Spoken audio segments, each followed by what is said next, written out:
So we're starting to be able to put the traits, to sort of nail the traits down to their underlying biology. And with regards to neuroticism, well, if you're high in neuroticism, you're more sensitive to anxiety, and that's regulated at least in part by the hippocampus and generated in part by the amygdala. There's another part of the brain called the periaqueductal gray that seems to be associated with the experience of pain, and pain is quite a complex phenomena. Depression is pain-like, grief is pain-like, social isolation is pain-like, disappointment is pain-like. There's anxiety components to that too.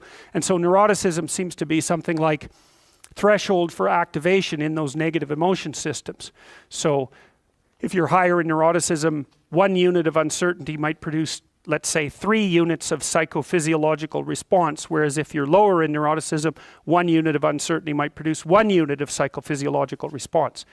It's hard, you know, obviously that's a simplified schemata, but there's variability because if something unexpected or threatening happens to you, it isn't obvious how upset you should get. One answer might be, brush it off, it's nothing. Another answer might be, it's a bloody catastrophe. And often when something uncertain or threatening occurs, you don't have enough information at your disposal to make a full determination of the potential import of the circumstance, especially if it's uncertain.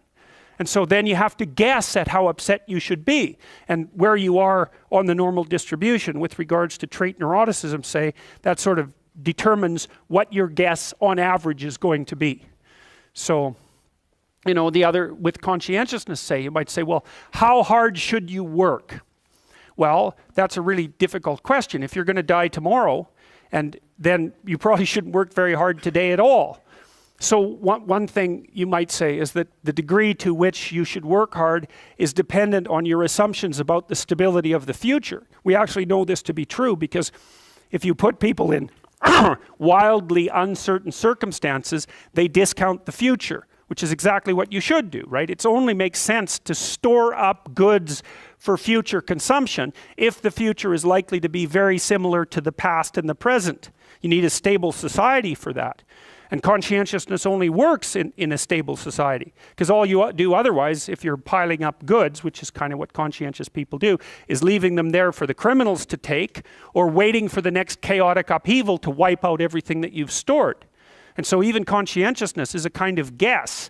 Hardworking people say, well, you know, sacrifice the present for the future. That's great, as long as the future is going to be there and you can predict it. But if it's not going to be there and it's unpredictable, then the right response is take what you can take right now while the getting's good. Now, you know, obviously there are troubles with that too, and I'm speaking, you know, I'm offering rough rules of thumb, but I'm trying to provide you with some indication of how and why these difference in value structures exist, because they're applicable in different environments. You know, sometimes in a dangerous social environment, it's not obvious that being an extroverted person is a good idea, because extroverted people, they stand out, especially if they're extroverted and creative, right? Because not only are they noisy and dominant and assertive, they're also colorful and flamboyant and provocative.